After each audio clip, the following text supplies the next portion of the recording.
Aló, Carlos. ¿Aló? Jaime. Hola, compañero. Sí, lo estoy llamando para que me confirme que hoy día tenemos la grabación. Sí, hola, compañero. Estamos jugados. Vamos con la grabación.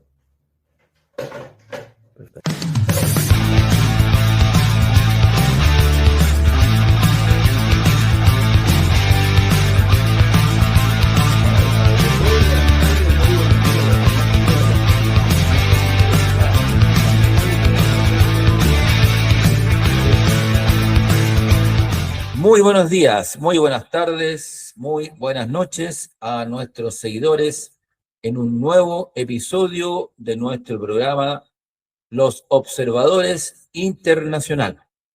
Como siempre contamos con la presencia de nuestro panelista, profesor Jaime Gajardo Orellana, ex dirigente nacional del Colegio de Profesores de Chile, ex secretario general de la Central Unitaria de Trabajadores.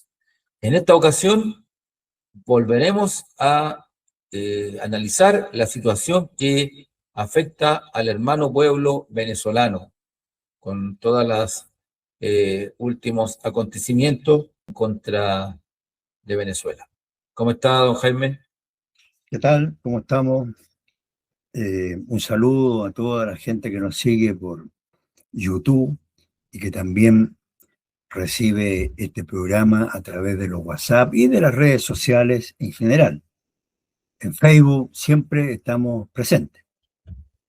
Bueno, las repercusiones, las resonancias que ha tenido esta acción militar de los Estados Unidos de secuestrar a un presidente y a la primera dama no se han dejado estar. Continúa un gran debate, se continúan conociendo detalles de lo que ha sido toda esta acción, y también esto ha tenido repercusiones a nivel interno, ¿ya? Lo que sí hay que destacar es que en el caso del presidente, él emitió una declaración de rechazo y también después en conjunto con otros presidentes, Lula, de Colombia, y otros dos más hicieron una declaración conjunta, lo cual le da una mayor solidez y cualidad a este rechazo, a esta acción. Los presidentes fueron de España y de Uruguay. Claro, correcto. España y Uruguay, sí, tiene mucha razón, efectivamente. Ahora, los comentarios, los análisis, las informaciones por parte de las redes es como un gran río que fluye y hay de todo, ¿ya? Hay muchas opiniones sobre lo que ha pasado. Ahora, lo que sí hay que distinguir aquí entre un relato de Occidente, de los países pro-norteamericanos, y de un relato de otros sectores que comprenden Occidente y también Oriente, que han estado opinando sobre esta materia.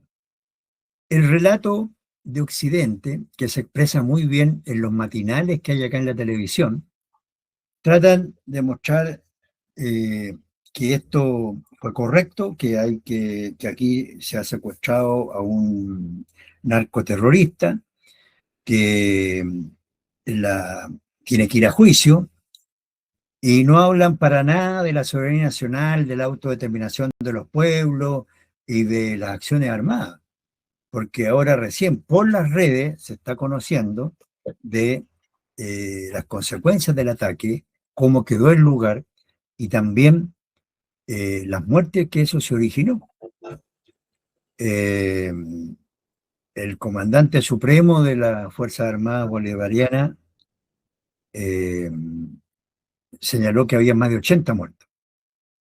A eso no sé si se suman o no los 32 cubanos que formaban parte de la Guardia y que el presidente de Cuba declaró duelo nacional por 2 días, izar la bandera a media asta y se hicieron los homenajes respectivos.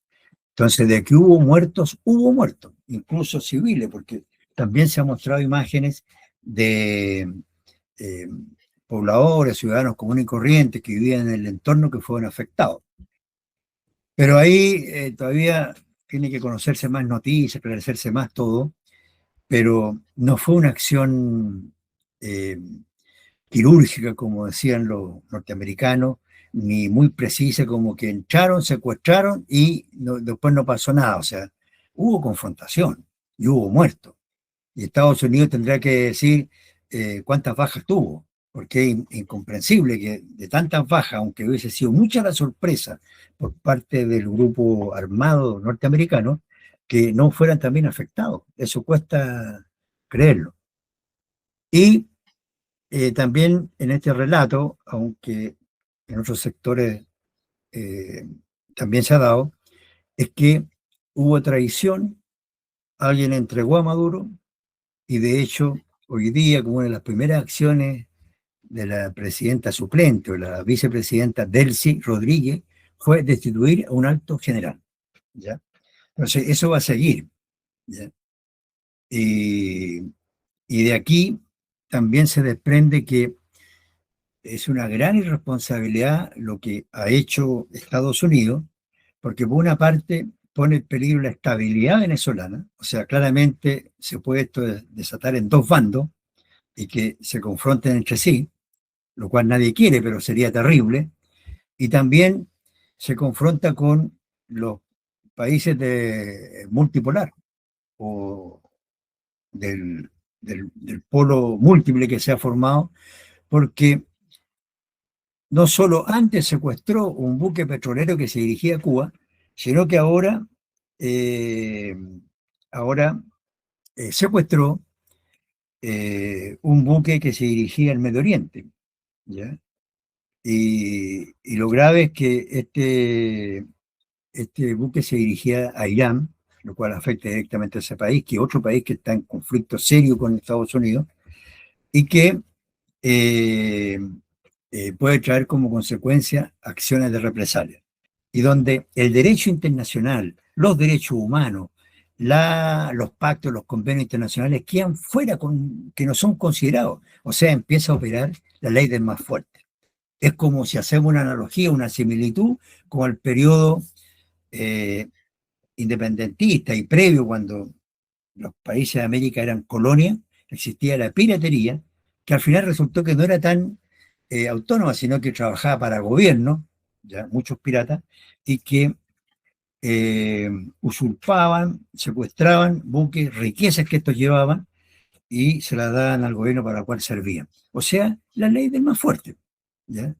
Y evidente que entrar en esa escalada, en en estos términos, pone muy peligrosa la situación de la estabilidad mundial.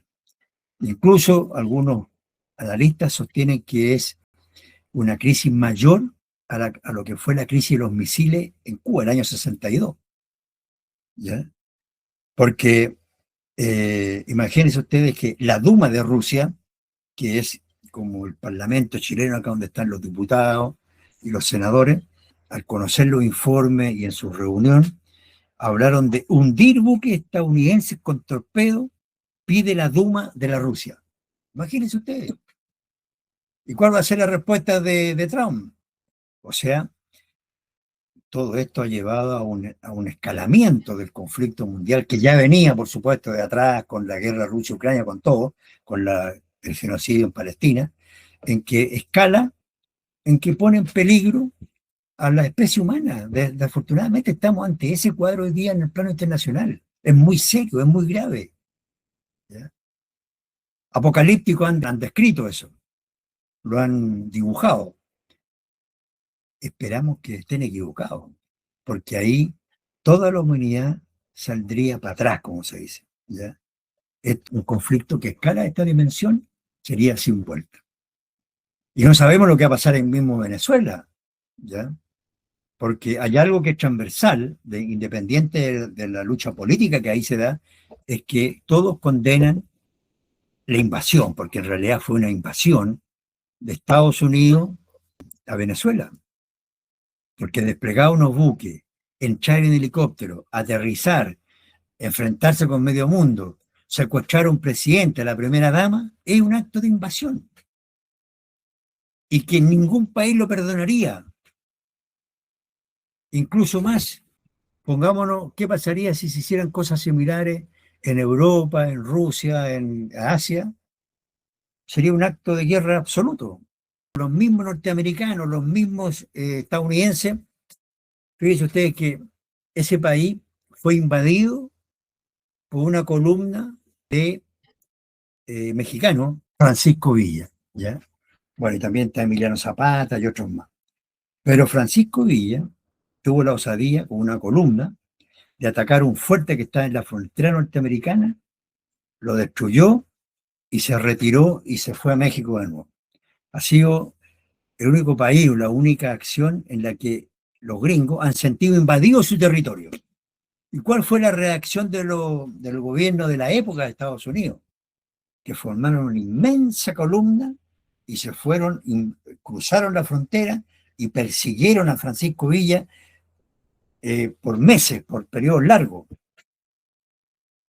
Claro, y ellos sí pueden cometer reacciones y nadie puede decir absolutamente nada, o sea, una cuestión realmente impresentable. Yo recuerdo en un libro que hay de Francisco Villa, él decía que cómo lo había hecho para escapar de la persecución de los gringos. Y él, que no era un militar de academia ni de carrera, sino que hecho en la práctica, pero muy inteligente, dijo, siempre nos pusimos detrás de ellos. Entonces ellos mientras nos buscaban, nosotros íbamos detrás de ellos poniéndonos a resguardo, ¿ya?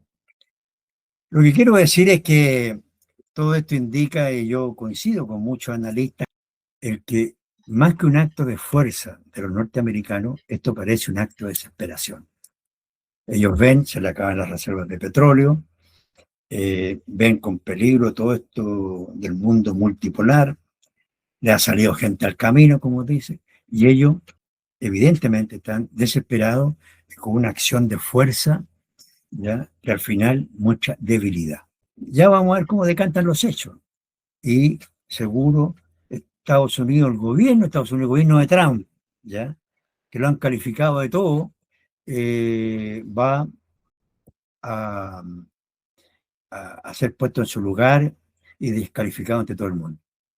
Y para finalizar esta parte, decir a ustedes que esto es parte de una escalada, porque se invade Venezuela, ahora se amenaza a Irán, a Cuba y Groenlandia. Groenlandia es un territorio que pertenece a Dinamarca.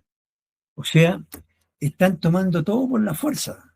Están entrando en una etapa de terrorismo, del matón del barrio, pasar por encima de todos los convenios y las leyes internacionales, o sea, el mundo del salvajismo y el mundo de ver el más fuerte, y ellos piensan que son los más fuertes. Es muy complicado esto y realmente un tema para seguir debatiendo, discutiendo, recogiendo opiniones, las consecuencias no se van a demorar en caer y mostrar la muy fuerte irresponsabilidad por parte de Donald Trump. Compañero, ¿qué le parece? Yo coincido con lo que usted señala, Jaime, y fundamentalmente respecto al hecho de que Estados Unidos se ha sostenido durante mucho tiempo como gran potencia, utilizando lo que se denomina el soft power, o sea, el poder blando. Quiere decir, yo no necesito ir a atacar a la persona porque yo soy fuerte y por lo tanto, con mi sola presencia, yo impongo la autoridad en este juego, digamos, geopolítico, donde hay potencias, ¿no es cierto?, grandes potencias, potencias medianas, países chicos que se tienen que ir acomodando, ¿no es cierto?, a la distinta correlación de fuerza. Y cuando un país tiene que llegar al extremo sin necesidad, porque si un país lo atacan, claro, se tiene que defender, así como Estados Unidos se tuvo que defender del ataque japonés en Pearl Harbor y entró a la guerra, a pesar de que no lo quería hacer en principio, ¿ya? Y desplegó toda su fuerza, ¿no es cierto?, para combatir contra el imperio japonés, porque en el fondo de la Segunda Guerra Mundial, Estados Unidos la tuvo contra el expansionismo japonés en el Pacífico, ¿ya? Independiente que después haya colaborado para terminar de de darle el golpe final junto con todo el esfuerzo que estaba realizando Rusia en Oriente. Ellos llegaron al final, ¿no es cierto? Pero toda la carga histórica se la llevó la Unión Soviética. Pero bueno, cuando una potencia, un imperio, llega a eso, estamos en presencia de un imperio que ya no es respetado, ¿ya? No es capaz de imponerse por sí mismo por la fuerza. No tiene respeto. Cuando el presidente Kim de la República de Corea del Norte, de la República Popular de Corea del Norte, dice, acá estamos disponibles para enfrentarnos a Estados Unidos con su armamento nuclear, el relato se termina. Cuando China ya no necesita tampoco amenazar con armas, sino que simplemente a través de la guerra comercial le disputa a Estados Unidos la hegemonía comercial, ¿ya?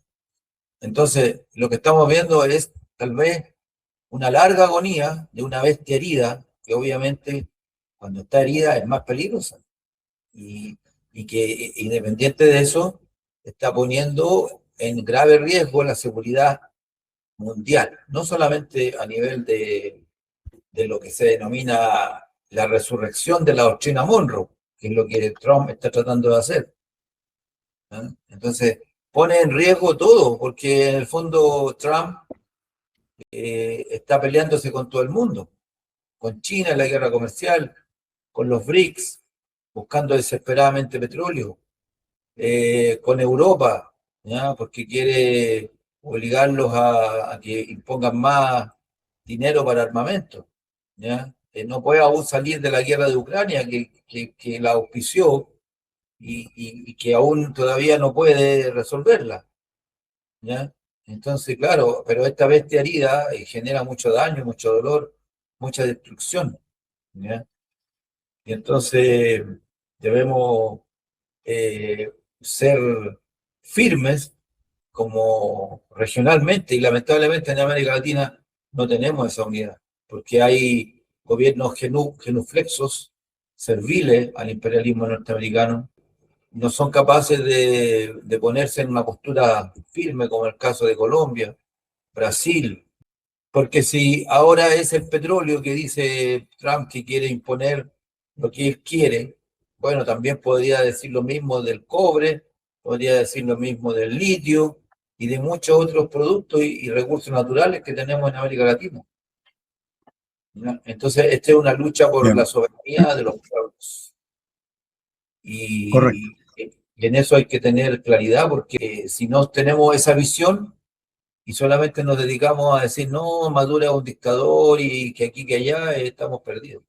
Yo quisiera agregar de que el relato de Occidente, una vez producidos los hechos, era mostrar que cae el gobierno de Maduro, que se inicia un periodo de transición y que va a haber un cambio de gobierno, un cambio de política, y van a ser otros los que encabecen el gobierno de Venezuela. Incluso más, Trump dice, nosotros nos hacemos cargo del país y nosotros vamos a ver cuáles son los pasos que él sigue.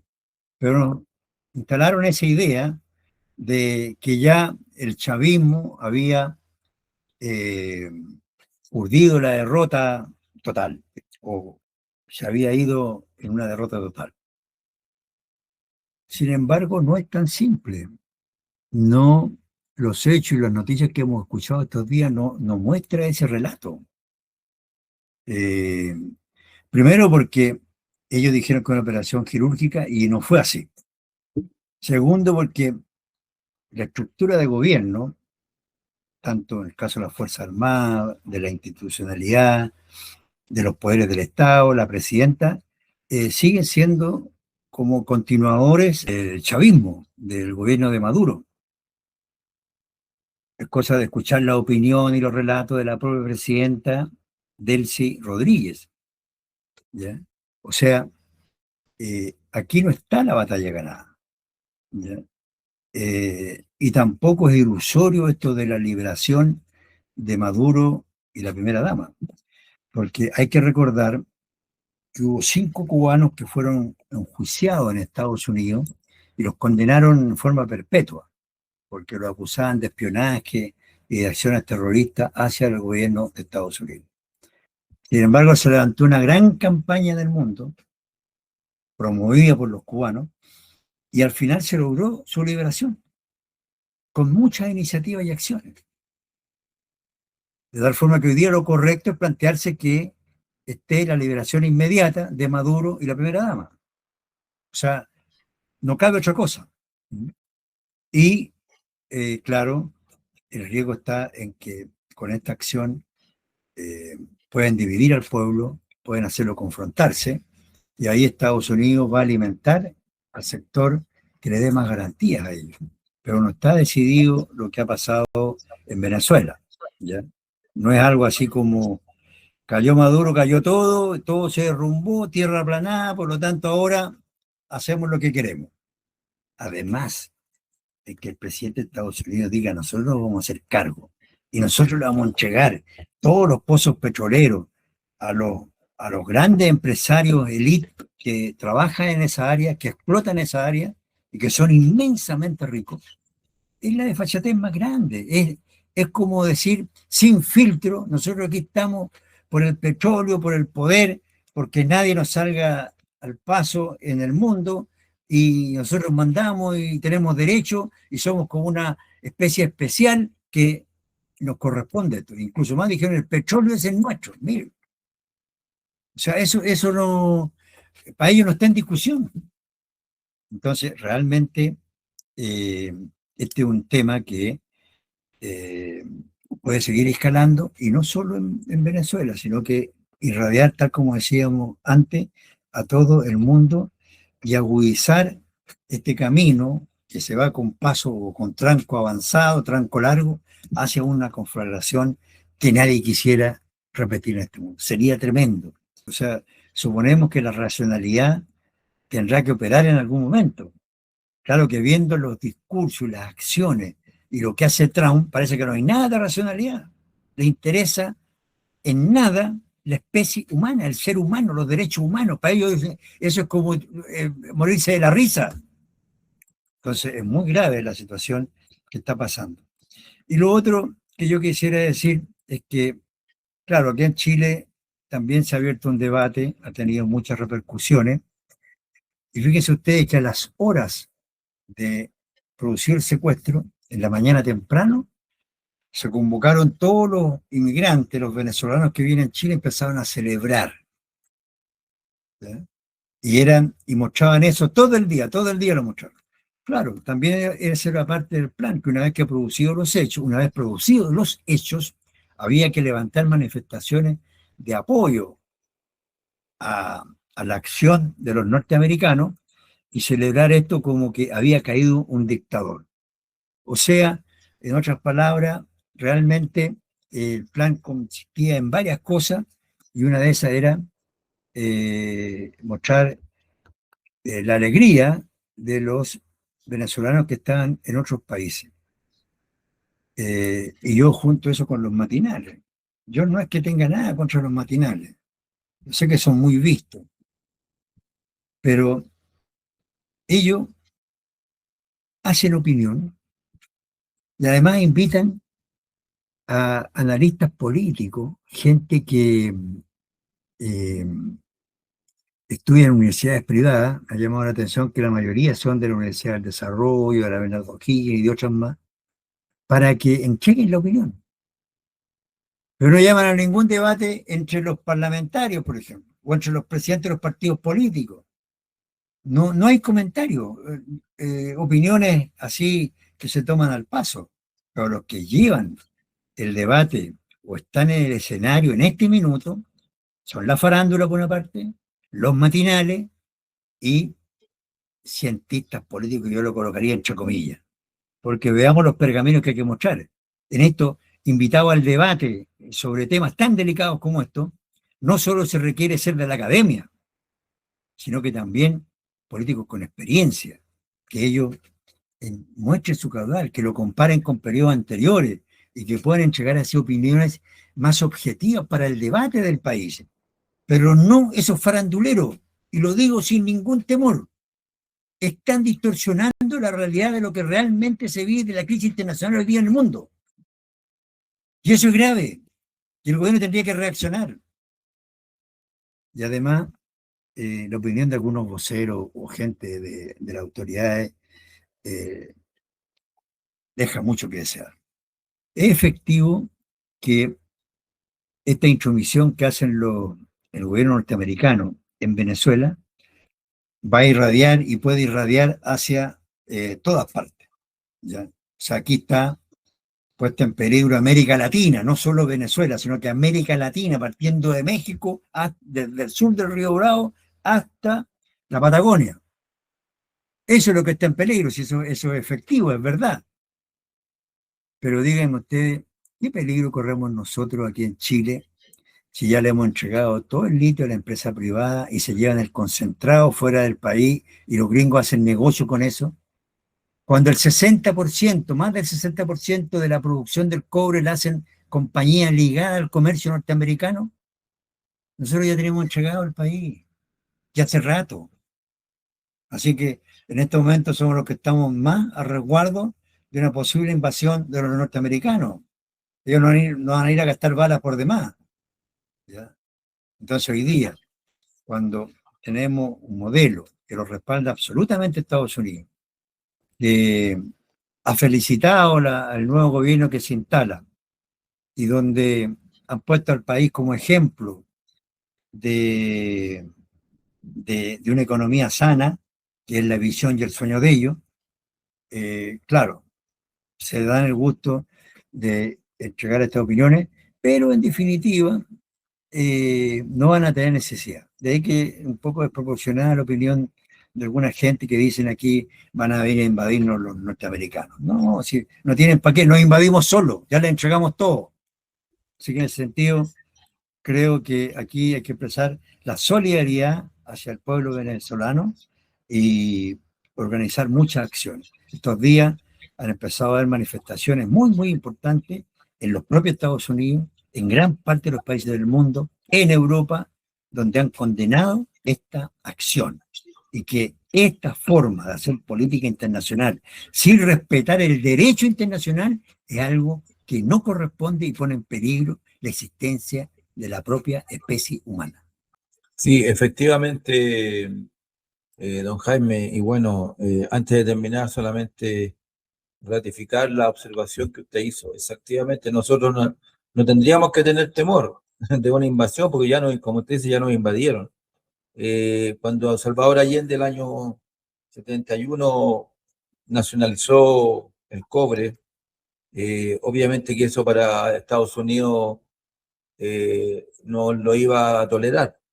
Y es una de las explicaciones de por qué ocurrió el golpe de Estado. La gran minería del cobre, a pesar de todo, se creó la empresa estatal Codelco, una de las más grandes a nivel mundial, pero posteriormente el Código Minero estableció las concesiones y por lo tanto ahora la mayor parte de la producción de cobre no la tiene el Estado, sino que la tienen las empresas privadas. Y bueno, esa es la realidad. Venezuela es un país que lucha por su soberanía energética.